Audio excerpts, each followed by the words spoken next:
Back to Mr. Orr's Flip Classroom. Today we're looking at sentence pattern 9A. The essential question is, how can I repeat a key term in a way that is more memorable? This is a very slight variation on pattern 9, repetition of a key term. In this case here, again, as always, you're going to be doing definitions, looking at the formula, doing some scaffolded practice with some sentences, and then creating your own. Let's look at the slides. So the pattern here is the same word that's repeated in parallel structure. The use of parallel structure here is going to allow there to feel like a rhythm, that is a predictability, a pattern to how that word is repeated, as opposed to that key term simply showing up multiple times in the same sentence. Our definitions, again, we see in repeated definitions of parallel structure. These are words or phrases that are placed in the same relative location in the sentence because they serve the same grammatical purpose. So that's similar to grammatical purpose. Again, we can translate that or simplify it as part of speech. So the use of, for example, an article, a, and, or the, followed by an adjective, followed by a noun. You might also have parallel structure in terms of the noun might be all ing words, for example. So we're going to use that parallel structure to our benefit in here to actually make something more memorable. The repetition, again, use of a word or phrase more than once, and a key term, a word or phrase which adds emphasis or significance. All three of these things work together to make what you're doing more memorable, and it allows your audience to track what you're doing more clearly, perhaps even make it predictable, so they see where you're going, which means they're also listening and engaging in what you're saying or writing more intently.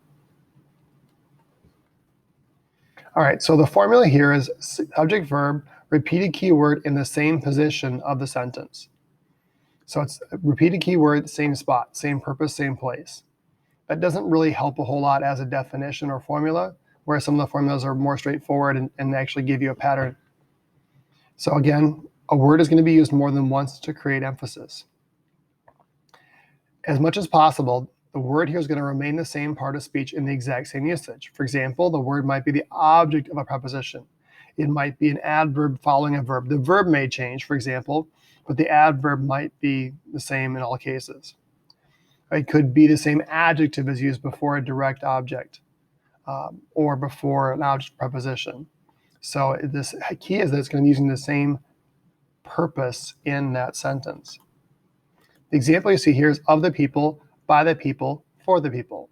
So the key word repeated is people in this very famous phrase, but it's of, by, and for is what changes, but we still have the in front of the key word. And so it's considered parallel structure in case, as the definition or examples given, people is repeated. It's the object of the prepositions of, by, and for. But we're not simply repeating the whole phrase, which could be emphasis or it could be almost redundancy or repetition is unnecessary. Another example, presenting exactly the same message in exactly the same way is necessary to keep your story straight. Again, the repetition here doesn't have to be a series of 3, it could be 2. Exactly the same message, exactly the same way. So exactly the same, exactly the same. So sometimes it's not just a word, it could be a whole phrase that's repeated. Exactly the same is describing the message and describing the way. So in terms of how we use this, you could have phrases and you still have other grammatical pieces to it, but exactly the same, describes message, describes way. Both of those are really looking at adjectives describing those nouns. All right. This is one of those where you might need to especially take the opportunity to get some support from your teacher.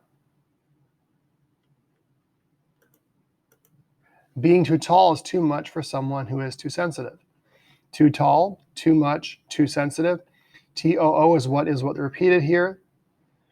And then it's described, again, it's adverb describing the adjective tall, adverb describing the adjective much, adverb describing the adjective sensitive.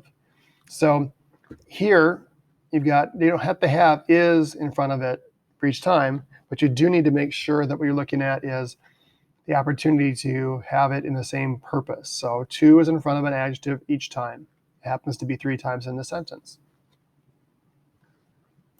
Again, in terms of your notes, of these 3 sentences, you're looking for the opportunity to fill in something. Again, what's parallel has already been provided in sentence A. You need to finish the thought in each of those. In letter B, You need to figure out what words are the repetition here.